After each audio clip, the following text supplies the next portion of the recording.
Number 10. Wendy's. Noong 1969 sa Ohio, sinimula ni Dave Thomas ang Wendy's. Isa siyang dating KFC franchisee na gusto ng bagong approach sa fast food. Ayaw niya ng lutong fast food lang ang dating.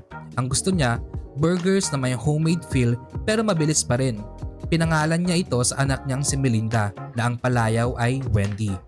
Isa sa mga naging signature nila ay ang square-shaped burgers.